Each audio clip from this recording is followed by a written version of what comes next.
ലക്ഷങ്ങൾ ചെലവിട്ട പാവർട്ടി സെന്റർ വികസനം വ്യാപാരികൾക്കും യാത്രക്കാർക്കും വിനയാകുന്നു. കാനനിർമ്മാണം ഉൾപ്പെടെയുള്ള നവീകരണ പ്രവർത്തനങ്ങൾ നടത്തിയെങ്കിലും വെള്ളക്കെട്ട് അതിരൂക്ഷമാണ്. കഴിഞ്ഞ ദിവസം പെയ്ത മഴയിൽ പാവർട്ടി സെന്റ് ജോസഫ്സ് ഹൈസ്കൂളിന് മുന്നിലാണ് രൂക്ഷമായ വെള്ളക്കെട്ട് അനുഭവപ്പെട്ടത്.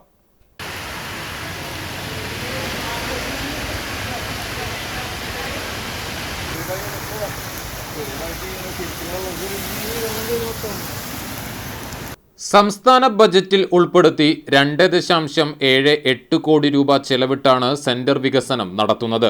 ഇതിന്റെ ഭാഗമായി പള്ളിനട മുതൽ പാവർട്ടി സെന്റർ വരെ റോഡിന്റെയും കാനയുടെയും നിർമ്മാണം പൂർത്തീകരിച്ചതാണ്.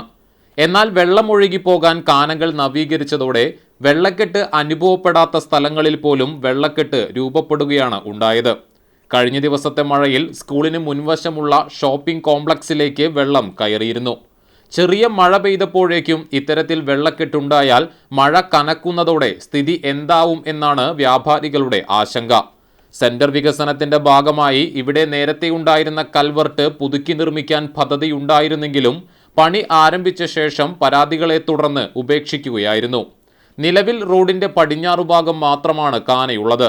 ഈ കാനയിലേക്ക് വെള്ളമിറങ്ങാനുള്ള സംവിധാനങ്ങളുടെ അപര്യാപ്തതയാണ് വെള്ളക്കെട്ട് രൂക്ഷമാക്കുന്നത്. വെള്ളക്കെട്ടുള്ള സ്ഥലങ്ങളിൽ കോൺക്രീറ്റ് സ്ലാബുകൾക്കിടയിൽ ഗ്രിൽ സ്ഥാപിച്ചാൽ പ്രശ്നം പരിഹരിക്കാനാകും. പൊതുമരാമത്ത് വകുപ്പുമായി ബന്ധപ്പെട്ട് ഉടൻ തന്നെ വെള്ളക്കെട്ടിന് ശാശ്വത പരിഹാരം കണ്ടെത്തുമെന്ന് പഞ്ചായത്ത് വൈസ് പ്രസിഡന്റ് ഷീബ തോമസ് പറഞ്ഞു.